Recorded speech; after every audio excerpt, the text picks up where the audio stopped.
여러분 안녕하세요. 광주교육대학교 교육학과 교수 박남기입니다. 오늘 이 시간에는 저희 교재에서의 동기와 교원의 동기 두 번째 시간으로 여러분하고 같이 교원 동기를 위한 각종 제도 그리고 그 이외의 사항들을 함께 다루도록 하겠습니다. 여기 내용은 그렇게 복잡하거나 어렵지 않습니다. 그래서 여러분들하고 재밌고 쉽게 아마 더 짧게 진행할 수 있으리라 생각을 합니다. 그럼 지금부터 여러분하고 같이 재밌게 시작을 해 보겠습니다.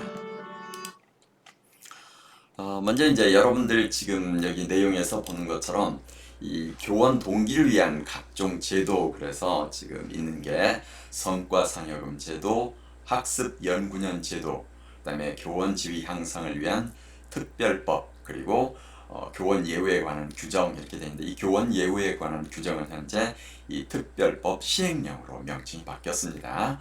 그리고 시간 선택제 교사 제도, 가산점 제도 이러한 것들이 현재 있는데, 자, 이러한 각종 동기부여는 앞에서 했던 외재적 동기, 내재적 동기 하면 어디에 해당하나요?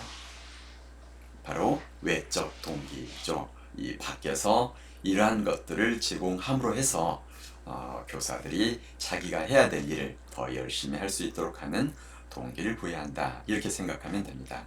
그래서 이러한 내용들을 우리 교재를 바탕으로 해서 여러분들하고 같이 공부를 해 가도록 하겠습니다. 현재 이제 성과상여금이라고 하는 것에 대해서는 여기에 나와 있는 것처럼 2001년에 도입을 했는데요. 현재 아주 논쟁이 심한 제도 중에 하나입니다. 젊은 선생님들은 가서 열심히 일을 해도 그 월급은 더 적고 나에게 돌아오는 것은 없다. 그러니까 성과금이라도 좀 더 줬으면 좋겠다. 이게 젊은 선생님들의 입장이고요. 그러나 또 이제 다른 선생님들의 입장에서는 이 교직은 다른 곳과 달리 이 성과라고 하는 것을 명확하게 측정하기가 어렵다. 그래서 이 오히려 어떤 기준을 만들어 놓고 하다 보니까 나중에 이제 성과 제도에 근거해서 급여 차이를, 그러니까 이제 성과금이 상당히 차이가 나는데요. 이것 때문에 많은 갈등이 생깁니다. 그래서 일부 학교에서는 법령 규정에 따라서 이렇게 차등 지급을 한 후에 그것을 모아서 다시 동일하게 나누기도 하는데요. 그건 현행 법상 위법이고요. 그게 적발되면 여러분들 지난번 교육법 시간에 받았던 것처럼 징계를 받게 됩니다. 그래서 이 성과급 제도에 대해서 잠깐 한번 같이 알아보도록 하겠습니다. 이 성과급 제도는 얘기했던 것처럼 결국은 그 행동주의란 뭐라고 그랬어요?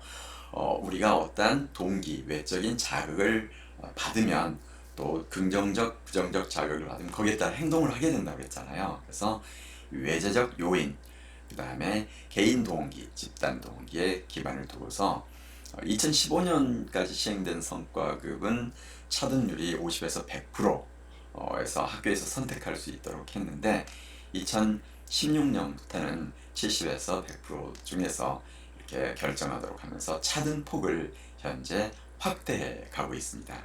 여기에 보고 있는 것처럼요, 개인 성과급에서 3등급, 3개로 나눠서 S등급, A등급, B등급인데, S등급이 전체 교사 중에서 30%, 그 다음에 A가 40%, B가 30% 이렇게 되어 있습니다.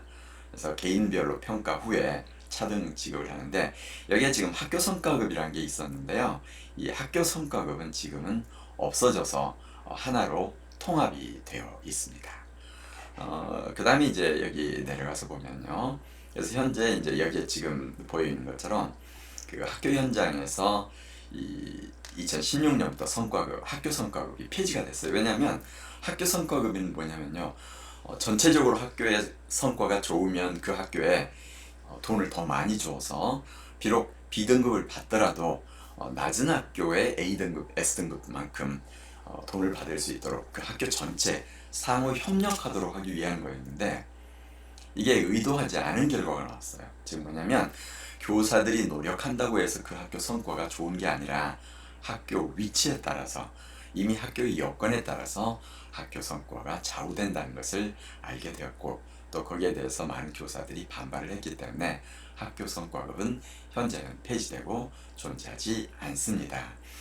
그래서 2015년 9월에 교원 평가제도 개선 방안을 했었는데 그때 저도 같이 참가를 했습니다.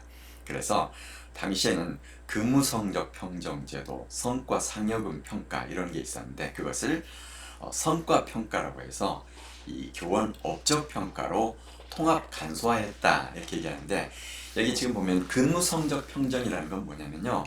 선생님들이 학교에 근무를 하고 나면 연말에 점수를 받아요. 그래서 관리자가 평가하고 또 교원, 동료들이 평가해가지고 이제 거기에 근거해서 자기가 근평이라고 하죠. 점수를 받았는데 이것을 성과상여금하고 별도였어요.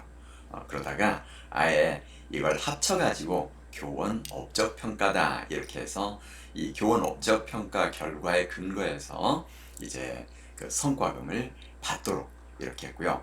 이것과 별도로 또 교원 능력개발 평가라는 게 있습니다. 이 교원 능력개발 평가는 지금은 현재는 능력개발 평가라고 하지 않고 이것도 지금 이제 능력개발 평가를 하는데 그때 과거에는 학생 학부모가 교사를 평가한다는 개념을 썼지만 지금은 이 자료에 보는 것처럼 만족도 조사다 이렇게 얘기를 하고 있습니다. 동료 교원들도 평가하고 학생 학부모도 만족도 조사를 해가지고 거기에 근거해서 이제 점수가 너무 나쁠 경우에는 거기에 상응하는 연수를 받도록 현재 되어 있는데 지금 이것도 상당히 무력화되어서 별 효과를 발휘하지 못하고 있습니다.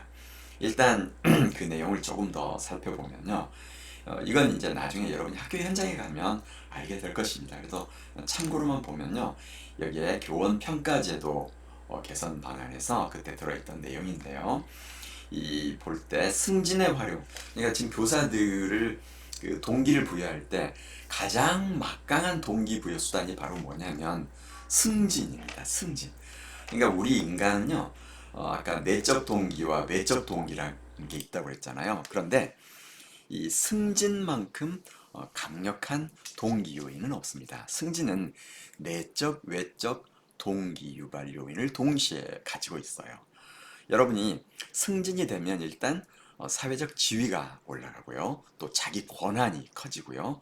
또 급여도 조금 올라갑니다. 그러다 보니까 일단 내적 동기는 뭐예요? 이제 나의 권한이 커지고 역량이 커지고 자율성이 커지면서 자기 일에 대한 보람 정도가 더 커집니다. 그러니까 자기 스스로 만족감, 성취감을 얻을 수 있는 그런 내적 동기유발이 되고요. 또 외적인 부분에 있어서는 다른 사람들이 나를 존중해주고 존경해주는 것 같고 또 뭐 예우도 좋아지고 또 급여도 올라가고 이것 때문에 이 승진에 대한 상당히 민감한 자세를 보이고 있었습니다. 그래서 여기에서 지금 여러분이 보는 것처럼 이, 이 승진평가라고 하는데요. 그때는 여기에 이 업적평가에서 관리자 평가가 교장이 40%, 교감이 20%. 그런데 이 관리자 평가가 차지하는 부분이 승진에서는 60점입니다. 그러니까 100점 만점으로 하면. 그 다음에 교사평가위원회에서 하는 것이 40점입니다. 그래서 실제로 관리자 평가가 중요한 부분을 차지하고 있죠. 그런데 관리자 평가 부분에서는 정성이 100%라고 되어 있잖아요. 즉 교장 교감이 볼 때 잘한다. 뭐 여러 가지 요소가 있긴 하지만 결국은 객관적 잣대가 아닌 주관적 잣대에 의해서 가고요. 또 교사 평가는 정성적인 부분이 80%지만 정량 평가가 20 있고 그래서 어느 학교에서는 관리자들이 별 차이를 주지 않고 교사 평가에 의존하기도 하지만 그러나 관리자들이 이걸 중요한 교원의 동기 유발 수단으로 왜냐하면 학교에서 아무도 일을 하려고 하지 않을 때 승진에 대한 동기를 가지고 있는 사람들은 이 결국은 교장 교감이 요구하는 여러 가지 힘든 일들도 도맡아서 하고 학교 일을 적극적으로 할 때 이렇게 정성평가 좋은 점수를 받아서 근평에서 수를 받으면 이제 승진에 유리한 게 되죠. 근데 이제 또 그것도 나중에 좀 복잡하긴 합니다. 나중에 한번 보겠습니다. 그 이후에 이제 개인 성과급에 활용한다고 그랬는데 그때는 주로 정량적인 게 80%고요. 정성적인 것이 20%만 차지합니다. 그래서 이 교사평가 성과급에 활용하기 위해서는 이제는 연초에 어떤 일을 할 때 몇 점인지가 이제 점수가 정해집니다. 그러면 거기에 맞춰서 심지어 몇 학년을 맡으면 몇 점인지 이런 것까지 나오게 되죠. 그렇게 해서 여러분들이 열심히 일을 하게 되면 연말에 이러한 성과급을 받게 됩니다. 그래서 학교 현장에는 현재는 앞에서 얘기한 것처럼 교원 업적 평가라는 게 있고 능력 개발 평가라는 게 있다. 이렇게 생각을 할 수 있습니다. 이 능력 개발 평가는 상당히 무력화되어 있다. 이렇게 얘기를 했습니다. 그리고 이제 이 책에서는 지금 설명을 하고 있지 않았는데 여기에 이 학술 연구년 제도가 있습니다. 이 학술 연구년 제도는 뭐냐면요. 교원으로 근무하는 동안에 평생 한 번은 대학 교수들이 연구년을 활용하듯이 연구년 제도에 의해서 1년 동안 연구만 하고 급여를 받을 수 있는 제도입니다. 여러분들이 필요할 때 활용할 수 있고요. 각 교육청마다 몇 년 이상 근무해야 되는가에 대한 규정이 다르고요. 또 신청해서 해외에 나갈 수 있도록 허용하는 경우도 있고요. 아니면 교육청이 정하는 기관에서 근무하도록 하는 경우도 있습니다. 그 다음에 이제 시간 선택제 교사 제도라는 것은 보통 이제 내가 아이를 가지고 있다 그랬을 때 아니면 부모를 돌봐야 된다 노모를 그러면 일주일 내내 매일 근무하는 게 아니라 오전만 근무하겠다 뭐 이런 경우도 존재합니다. 실제로 초등학교에서 담임선생님이 그렇게 하기는 어렵기 때문에 시간 선택제를 하게 되면 담임을 맡기 어렵고요. 또 한 학교에 시간 선택제 교사가 절반만 근무하겠다 이렇게 있으면 2명의 교사가 1명의 몫에 해당하겠죠. 물론 월급은 거기에 상응해서 적게 줍니다. 그러나 여러분들이 개인의 필요에 의해서 시간 선택제 교사를 할 수 있도록 법으로 허용이 되어 있지만 이걸 선택하는 교사가 그렇게 많지는 않습니다. 그러나 나중에 여러분이 박사학위 논문을 쓰는데 교직을 유지하면서 하고 싶다. 그럴 때는 뭐 이런 걸 할 수도 있고요. 물론 대학에 따라서는 박사학위 과정에서는 휴직을 하도록 요청하는 대학도 있어서 상황은 다릅니다. 그 다음에 이제 일을 하는 데 있어서 가산점 제도라는 게 있어요. 여러분이 예를 들면 학교 폭력 업무를 맡는다 그러면 점수를 주게 됩니다. 또 도서벽지에 근무한다, 농어촌 이렇게 지역에 근무한다 그러면 점수를 주는데 이런 가산점들은 주로 여러분들이 승진할 때 점수로 활용되고 있음을 알 수가 있습니다. 그래서 이런 제도 정도가 있다 이렇게 알고 있으면 되고요. 여기에 나와 있는 교원 지위 향상을 위한 특별법에 대해서 잠시 여러분하고 다시 한번 살펴보도록 하겠습니다.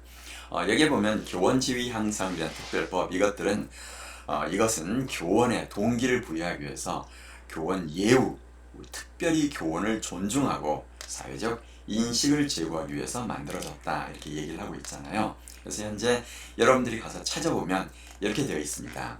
그래서 이 법에 보면 1조에서 예우와 처우를 개선하고 신분 보장과 활동에 대한 보호를 강화함으로써 교원의 지위를 향상시키고 교육 발전을 도모하는 것을 목적으로 한다. 이렇게 되어 있습니다. 그래서 예우에 대해서는 여러분들이 국가, 지방자치단체, 그 밖의 공공단체는 반드시 이 교원이 사회적으로 존경받고 높은 긍지와 사명감을 가지고 교육 활동을 할 수 있는 여건을 조성하도록 노력해야 한다. 그리고 학생에 대한 교육과 지도를 할 때 권위를 존중받을 수 있도록 배려해야 되고 주관하는 행사 등에서 교원을 우대하도록 이렇게 명시가 되어 있습니다. 그래서 여러분들이 어디에 초대를 받아갔는데 시도의원 뒷자리에 자리를 배치했다. 그럴 때는 그 담당자에게 여기에 나와 있는 교원지위 향상 및 교육활동 보호에 대한 특별법 제2조 3항을 근거로 해서 자리 배치를 바꾸도록 왜냐하면 그 사람들은 이 법을 인지하지 못하고 있을 수가 있습니다. 그래서 그러한 것들도 제가 여러분 수업 중에 얘기했었죠. 법을 많이 알고 있을수록 자기의 권리를 주장하고 자기가 권리를 찾을 수 있다고 했잖아요. 법으로 보호하고 있어도 여러분들이 권리를 스스로 찾지 않으면 이 사회에서 알아서 챙겨주지는 않습니다. 그래서 이 교원에 대한 예우 이 부분에서 여러분들이 볼 수가 있고요. 그 다음에 이제 여기에서 얘기할 때는 특별법 및 예우에 관한 규정. 그래서 옛날에는 교원 예우에 관한 규정 그랬는데 지금은 이것이 법 내용이 바뀌었어요. 그래서 지금 여러분에게 보여주는 것처럼 아까 나왔던 특별법의 시행령으로 되어 있습니다.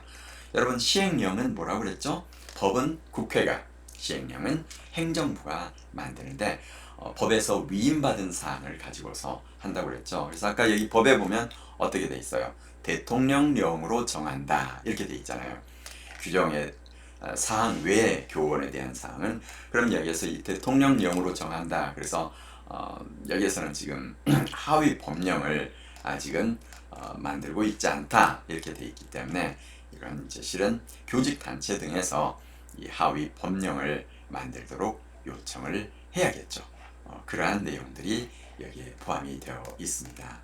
우리 교재 내용을 조금 더 보면요. 그래서 교원에 대한 예우 부분이 있고, 그 다음에 어떤 여기 2조에 보면은 어떤 일을 할 때 반드시 교원의 의견을 충분히 반영하도록 되어 있고요. 그 다음에 교원의 교육 활동을 보호하기 위한 시책을 만들도록 되어 있습니다. 그래서 여러분들이 이런 내용을 보면 여기에 시도교권보호위원회 심의를 하도록 있기 때문에 시도에 교권보호위원회를 만들도록 요청할 수도 있습니다.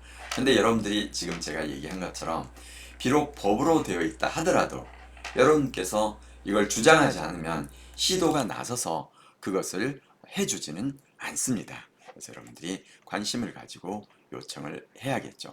그 외에 여기에 관한 내용들이 이렇게 우리 책에 나와 있는데, 이런 내용들은 실제로 법에 있기 때문에 꼭 여러분들이 예비 교사로서, 그리고 교사들끼리 서로 모여서 이 특별법에 나와 있는 사항을 토대로 해서 실제로 하고 있는지를 살필 필요가 있고요. 여기에 보면은 학교 교권보호위원회를 설치하도록 되어 있잖아요. 그래서 반드시 이것을 설치하도록 되어 있기 때문에 학교에 그게 설치되어 있는지, 그리고 여러분들이 교권을 침해를 받으면 이 위원회가 가동되어서 여러분을 보호할 수 있도록 요청할 수가 있습니다. 그런데 평소에 가만히 있다가 문제가 터졌을 때 이걸 있는지 살피고 하기보다는요, 여러분들이 학기 초에 어느 학교에 갔을 때, 아니면 교직 단체를 통해서 이러한 위원회가 평소에 잘 구성되고 운영되고 있는지, 가동되고 있는지, 그리고 주위의 동료들이 교권 침해 사례가 발생했을 때, 아니면 어려움을 겪을 때, 이렇게 학생으로부터 교권을 침해받았거나 학부모로부터 교권을 침해받았을 때 반드시 이 위원회의 보호를 받도록 하는 것이 필요합니다. 이렇게 많은 제도가 있음에도 불구하고 현실의 선생님들은 제자를 어떻게 그럴 수 있느냐, 학부모인데 그냥 참아야지, 이렇게 해서 지나가게 되는데요. 그렇게 되면 국가는 이미 법으로까지 보호하고 있는데 여러분이 그 권리를 주장하지 않기 때문에 더 이상 보호해 주기가 어렵다, 그렇게 얘기를 할 수가 있습니다. 자, 그러면 이제 다음 내용으로 여러분들하고 같이 교원 동기의 실제에 관한 연구들을 한번 살펴보도록 하겠습니다. 여러분들이 지금 이제 예비 교사들일 경우에 내가 왜 교사가 되고자 했는가 물어보면 이제 자기 양심에 비추어서 내 내면의 목소리가 있고요. 또 밖으로 그냥 대답하는 목소리가 있습니다. 그래서 설문조사를 했을 때 그 설문을 그대로 믿을 수 있을지에 관해서는 조금 문제가 되기는 합니다. 그래서 사람들의 진정한 목소리를 듣기 위해서는 때로는 자기의 것이 아니라 주위의 친구들이 어떻게 생각하는지 이렇게 묻기도 합니다. 아무튼 많은 연구들이 진행이 되고 있었는데요. 지금 선택 동기를 할 때 우리가 기준이 바뀌냐 아니냐, 즉 바뀌라는 것은 밖에 주어진 여러 가지 안정성과 급여와 뭐 방학과 뭐 정시퇴근과 뭐 이런 것들, 여건들이죠. 그 다음에 사회적 존경도도 어떻든 여러분이 일반 직장에 가는 것보다는 훨씬 높잖아요. 그 다음에 급여도 OECD 국가 중에서 아주 높은 편에 속합니다. 그리고 여러분 일반 회사보다는 적다고 하지만 평생 급여와 연금까지를 고려하면 결코 적은 금액이 아닙니다. 그래서 이런 것들을 따져서 오는 경우를 외적 동기라고 하고요. 학생들을 만나서 가르치고 그 안에서 보람을 느껴서 오는 경우를 내적 동기라고 하는데요. 원래부터 뭐 그런 내적 동기를 갖추고 있을 수도 있긴 합니다. 그러나 중고등학교 때 어떻게 그것까지를 갖게 되겠어요? 주로 외적 동기가 많은 경우가 많겠죠. 그런데 교대생과 사대생을 대상으로 해가지고 질문을 해봤더니 의외로 교대생들은 외적 동기를 가지고 지원하는 경우가 더 많았고요. 사대생들은 내적 동기를 가지고 지원하는 경우가 더 많았다. 그러면 왜 그렇게 됐을까 했을 때 교대는 지금 내적 동기를 가지고 지원한 사람들이 시험에서 떨어질 확률이 훨씬 높습니다. 워낙 경쟁이 치열하다 보니까 실은 외적 요건을 보고서 그리고 성적이 좋았던 사람들이 합격하고요. 실제로 정말 아이들을 가르치고 싶고 교육에 대한 강한 동기를 가졌지만 성적이 낮아서 떨어지는 경우가 교대가 더 많습니다. 사대보다 커트라인이 훨씬 높기 때문에 그래서 그런 결과가 나오지 않았을까 저는 그렇게 생각합니다. 그런데 이제 연구를 보면 들어올 때 뭐가 됐든 간에 실은 들어올 때 외적 동기가 강했던 사람이 오히려 졸업할 때가 되면요 내적 동기가 더 성장하는 것으로 나타났고요. 또 내적 동기가 강했던 사람도 졸업하는 무렵에는 또 그게 약간 약화되는 경우도 보인다. 그래서 우리가 이제 이 양성기관에서 교사 양성 프로그램을 통해서 비록 외적 동기를 가지고 왔다 하더라도 충분히 내적 동기를 가진 교사 자원으로 변화시킬 수 있다. 이러한 것들이 연구 결과에서 밝혀지고 있습니다. 뭐 이타적이냐 뭐 아니면 자기 이기적이냐 수동적이냐 적극적이냐 해서 부모가 가라고 해서 온 경우 뭐 이런 게 수동적이게 되겠죠. 그다음에 거기에서 이제 그거에 따라서 나중에 교사가 되었을 때 직무 동기에서 효능감, 만족도, 헌신, 전문성에 있어서 실제로 차이를 보이고 있다. 이런 연구들을 우리가 볼 수가 있습니다. 여기에 이제 한번 살펴볼까요? 보면은 교직 선택 동기와 관련된 우리 교재 내용들이 있죠. 이 교재 내용에서 보면 선택 동기를 아까 얘기했고 이 김병찬이 연구한 것을 봤더니 여기에 대체로 이제 입학 전 동기가 강했던 애들은 약해졌고 약한 학생들은 오히려 강해지는 현상이 나타났다. 그래서 양성기관을 변화시킬 수 있더라 이게 있고요. 신규 교사 선택 동기에 대한 걸 봤더니 중등은 내재적 이타적인 게 많았는데 초등은 외재적인 게 높았더라. 뭐 이런 것들이 있다는 것을 보여줄 수 있습니다. 또 이상철 연구에서도 이러한 것들이 있는데요. 일이 좋아서 선택한 비율이 대체적으로 높긴 했지만 안정성을 추구하는 경우도 상당히 높았다 이렇게 얘기를 하는데요. 뭐 당연히 우리가 예측할 수 있는 것처럼 내적 동기에 의해서 선택한 경우가 직무 수행에 더 충실하고 만족도도 더 높다. 근데 여러분이 일단 교직을 떠나려고 생각을 하거나 떠날 수 있다면 모를까 교직 안에 머무르려고 한다면 자기 자신을 그 안에서 가르침의 보람을 느낄 수 있는 사람으로 변화시켜야만 여러분의 인생 여행이 행복해집니다. 교사는 깨어있는 시간 내내 학교에 근무해요. 학교에서 행복하지 않은데 삶이 행복하기는 아주 어렵습니다. 학교에서 행복한 것은 어떨 때일까요? 결국은 학생들이 나를 존경하고 학부모들도 존경하고 동료 교사와 학교장도 나를 존중하고 나의 역량을 인정해 줄 때 그럴 때 우리는 그 안에서 보람과 가치를 느끼게 됩니다. 여러분이 수업을 하는데 애들이 자꾸 선생님 언제 끝나요? 언제 가요? 너무 힘들겠죠? 그러나 여러분이 수업을 하고 이제 끝나서 아이들이 돌아가라고 했는데 아이들이 선생님 조금만 더 있다 가면 안 돼요? 선생님 나도 선생님 같은 선생님이 되고 싶어요. 이랬을 때 우리는 그 보람을 느끼게 됩니다. 그래서 여러분들이 교대 다니는 동안 열심히 노력을 해서 스스로가 실력을 갖추고 또 그 안에서 보람을 느낄 수 있는 우리가 전문성이 갖춰줘야 가르칠 때 재미있게 가르칠 수 있고요. 그러면 학생들도 나를 좋아하게 되고 그럴 때 우리는 그 안에서 더욱더 많은 것을 얻고 또 즐겁게 진행을 할 수가 있습니다. 여러분들이 그걸 생각하면서 열심히 해야겠죠. 그래서 학교 다닐 때 열심히 해야 전문성이 향상되고 그래 학생들도 좋아하고 여러분도 그 안에서 보람을 느낄 수가 있겠죠. 그 다음에 교원의 동기와 직무 만족에 대한 연구들도 많이 소개가 되고 있습니다. 그래서 이제 여기에 보면은 근데 조금 하나 안타까운 게 있어요. 여기 연구에 보면 우리나라는 어때요? 이 학생들이 서로 하고 싶은 것이 바로 교사입니다. 교사가 항상 직업 선택에서 1위예요. 그런데 교사가 되고 나면 되는 순간부터 정년을 기다리거나 퇴직을 꿈꾸는 교사 비율이 너무 높아집니다. 이런 아이러니가 어디서 올까? 아마 이제 자기가 꿈꿨던 교직과 실제 들어갔을 때 거기 사는 일 사이에 차이가 있거나 아까 말했던 것처럼 부모의 요구에 의해서 혹은 안정성만 추구해서.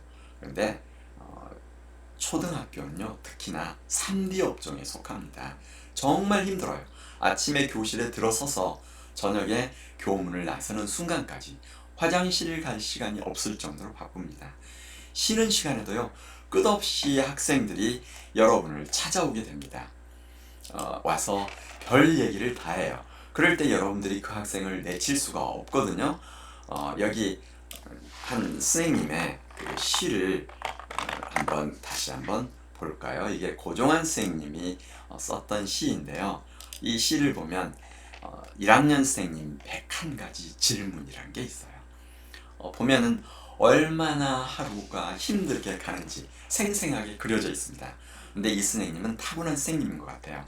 끝부분이 우리의 생각과 달리 되어 있습니다. 뭐 물 마셔도 돼요. 필통 어디다 놔요. 이건 어디다 넣어요. 병 따주세요. 리본 묶어주세요. 뭐 이것도 색칠하나요. 다 했어요. 어디다 둬요. 밥은 언제 먹어요? 떡볶이 매워요. 물 주세요. 물 엎질렀어요. 끝없이 선생님 언제 가요? 이제 해도 돼요. 안녕히 계세요. 이렇게 하지만 이 선생님 뭐라고 하고 있어요? 한시도 눈을 뗄 수 없는 기분 좋은 피곤이 하루길 바라보는 선생님 마음에 행복하게 밀립니다. 이럴 때 여러분은 교단을 행복하게 갖고 갈 수가 있습니다. 근데 우리 이제 교재에서는 지금 실제로 이렇게 교사들이 떠나고자 하는 이런 비율이 높다. 그러면 이런 기쁨을 느끼기보다는 여러 가지 어려움이 있다 할 텐데요. 이 개인의 역량도 있지만 실은 그 이제 출퇴근 시간도 영향을 미칠 거고요. 또 학교의 규모도 여러분의 잡무에 영향을 미치다 보니까 또 영향을 미치고, 제일 중요한 것이 초등학교는 교장 선생님의 그 학교 경영 스타일이기도 합니다. 그 다음에 동료 교사들과의 관계도 여러분의 교직에 대한 사기에 영향을 미치고요. 뭐 가장 중요한 것은 학생, 학부모의 특성들이겠죠. 이러한 것들이 연결이 되어 있는 걸로. 그래서 명예퇴직에 대한 요구가 계속 높아졌었는데 이번에 오히려 코로나19 상황 속에서는 명예퇴직 비율이 낮아진 걸로 나타났습니다. 그러면 좀 신기하죠. 이 갑작스럽게 코로나19가 진행되면 여러분들 생각은 뭘 할 수 있냐면요. 선생님들이 원격 수업을 해야 되잖아요. 그러면 이 원격 수업을 할 수 없기 때문에 어려울 것 같은데 이 명예퇴직 비율이 낮아졌다 이런 결과 보고가 있어요. 그러면 코로나와 명예퇴직 신청자 감소 상황이 발생했는데 이게 왜 이렇게 됐나 여기에 대해서 이 에듀프레스랄지 이런데 자료들이 있는데요. 이런 것들도 여러분이 한번 살펴보면 재미있게 이해를 할 수가 있을 것입니다. 그럼 다시 여러분 교재로 한번 들어가 보면요. 이제 여기에 지금 얘기한 것처럼 명예퇴직을 신청하는 사유는 물론 새로운 업무가 등장할 경우에 선생님들이 많이 이탈을 합니다. 과거에 이게 인터넷 컴퓨터를 활용해야 돼, ICT 활용하거나 영어 교육을 해야 될 때 많이 이탈했고요. 또 이제 건강이 나빠져서 또 여러 가지 금전적으로 여기서 금전적 문제라는 건 뭐냐면요. 그 퇴직금 제도가 바뀌면서 연금 제도가 바뀌면서 빨리 퇴직하는 것이 이익이 될 때 또 교사들은 떠나게 되는 이런 것들도 볼 수가 있습니다. 여기에 지금 이제 우리 교직 선택 동기 유형 진단이라는 게 있는데 여러분 교재에 이 내용이 있습니다. 한번 이 문항을 한번 풀어보면 내가 어디에 해당하나 그걸 한번 여러분이 볼 수 있고요. 마지막으로 여기에서는 초등학교 교실에서의 동기유발 전략도 간단히 소개하고 있는데 뭐 크게 볼만한 내용은 없습니다. 여러분들이 동기에 대해서는 제가 앞번에 이론 부분에서 설명을 했었는데요. 그러한 여러 가지 내용들하고 그 다음에 여러분들이 결국은 인간을 대상으로 합니다. 근데 우리 인간은 뇌에 의해서 움직여 갑니다. 그래서 인간 뇌의 특성, 그래서 여러분들이 제가 제안하는 여러분들이 꼭 읽어봤으면 하는 책으로요. 내 블로그에도 그걸 소개를 하고 있는데 이런 책들을 한번 여러분이 읽어보면 조금 도움이 되는 것 같아요. 예를 들면 나는 내가 낯설다 뭐 이런 책이 있어요. 이 책은 내가 지금 여기에다가 그 요약본을 올려놨는데 요약본이 무려 한 2, 30페이지 될 거예요. 그래서 여러분이 다운받아서 한번 볼 수 있는데요. 한번 보고 나서 여러분이 직접 이 책을 읽어보는 것도 도움이 됩니다. 아니면 제가 도움이 됐던 것 중에 하나, 우리 인간을 이해하기 위한 스위치라는 책도 있어요. 여러분들이 이 스위치라는 책도 제가 요약본을 여기다 탑재해놨는데 우리 인간을 이해하는 데 크게 도움이 되거든요. 그래서 여러분들 이러한 책을 읽고 또 뇌에 대한 공부도 하고, 그래서 인간 자체를 이해하면 상대방이 행복해하면서도 내가 원하는 방식으로 움직여갈 수 있도록 여러분이 동기를 부여할 수 있습니다. 그래서 여러분들 넛지라는 책도 나와 있죠. 이 넛지에 대해서도 제가 여러분에게 수업 중에 잠시 얘기하고 있는데, 이 넛지 기법이 요새 널리 유행하는 이유는요, 이 넛지 기법은 내가 넛지도 책을 읽어 놓았는데 읽고 요약을 여기다 옮겨놨나 안 해놨나 모르겠네요. 이 넛지 기법에 대해서는 제가 책을 여기다 소개는 안 한 것 같아요. 근데 한 선생님이 소개한 넛지 기법을 여기다 올려놨습니다. 넛지는 우리말로 뭐 넌지시 살짝 뭐 옆구리 쳐주고 그러는데 우리말로 가장 정확히 번역한다면 넌지시입니다. 제가 농담하죠. 원래 우리말 넌지시였는데 서양 사람들이 잘못해갖고 그걸 넛지라고 번역을 했다는데 농담이고요. 넛지를 우리말로 하면 넌지시인데, 이 넛지라는 책은 노벨 경제학상을 받은 사람이 쓴 책이고요. 근데 이 사람은 놀랍게도 경제학자가 아니라 심리학자입니다. 이 책도 꼭 한번 읽어보도록 권장을 합니다. 그 이외에 이제 우리 교재에 나와 있는 마지막 부분들에 가면 있는데, 이런 것들은 여러분이 참고하면 될 것 같습니다. 제가 여기에서 마지막으로 이걸 잠깐 하나 보여주는 게 있는데요. 여기에서 여러분한테 딜로이트의 글로벌 밀레니얼 설베이에 나와 있는 일상 업무에 대해서 인정받고 싶은 인정 방식은, 내가 어떤 일을 했을 때 요새 젊은 교사들 그리고 학생들은 어떤 인정을 받고 싶을까 그랬을 때 54%가 받고 싶은 인정으로 고맙다는 말을 받고 싶다고 하고요. 그럼 두 번째는 뭘 것 같아요? 상상력을 발휘해보세요. 봤더니 고맙다는 글이었어요. 요새 사람들은 자기가 한 것에 대해서 상대가 적극적으로 고마움을 표하기를 바랍니다. 그리고 이제 우리 동기부여와 관련해서 MZ세대에 속하는 여러분들에게 봤더니 현재의 확실한 평가와 보상, 그 다음에 또 MZ세대가 왜 그렇게 공정한 보상에 대해서 예민한가 봤더니 이런 게 있고요. 또 많이 받는 사람이 많이 일하는 것이 당연하다, 이렇게 생각을 MZ세대는 하고 있는데, 지금 학교 현장에 가면 나이 많은 분들하고 이 부분에 있어서 약간 생각이 상충되는 것을 볼 수가 있습니다. 여러분들이 지금까지 저하고 같이 이 동기부여 중에서 특히 이 교사의 동기 부분을 같이 공부를 했었습니다. 그래서 이걸 다시 한번 간단히 살펴보면 성과상여금제도, 학습연구년제도, 그 다음에 시간선택제 교사제도, 가산점제도라는 게 있고, 교원지휘 향상을 위한 특별법과 시행령이 있다, 그 얘기를 했었고요. 선택동기에서 내적 동기, 외적 동기, 이타수동 이런 것들이 실제로 영향을 미친다. 그리고 여러분들이 스스로 여러분을 교원 양성 교육과정을 통해서 내적 동기에 충만한 교사로 변화시켜갈 필요가 있는데, 관련 연구들이 그런 걸 보여주고 있다. 여기까지 해서 여러분들하고 같이 내용을 마쳤습니다. 자, 여러분 어떤가요? 이걸로 인해서 그 동기 이론, 그 다음에 교원 동기에 영향을 미치는 여러 가지가 있는데, 결국은 이 교원 동기와 관련해서는 내적 동기를 유발하려면 인파워먼트 개념 앞 시간에 배웠죠.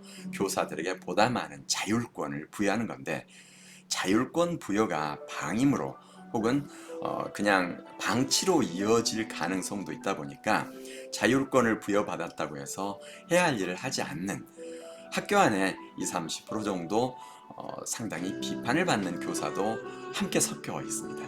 이분들 문제를 어떻게 해결할 것인가가 늘 교직사회의 핫 이슈고요. 여러분들이 함께 그 문제를 해결할 때 교원에 대한 사회적 존경감도 높아지고 교원의 전문적, 우리가 책무성이라는 개념도 배웠잖아요. 전문적 책무성, 그게 뭐냐면 스스로가 자기에 대해서 자율적으로 책임을 지고 업무를 수행하는 것이거든요. 그래서 그렇게 될 수 있도록 하기 위해서는 교직의 문화를 여러분들이 그러한 방향으로 스스로 만들어가는 것도 필요할 것입니다. 우리 교사들은 세계 최고입니다. 여러분들이 보다 주도적으로 그러한 문화를 만들어 간다면 아마 교직은 핀란드처럼 더 하고 싶고 더 보람 있는 곳으로 변화되지 않을까 이렇게 생각합니다. 여러분, 그러면 또 다음 시간에 만나겠습니다. 고맙습니다.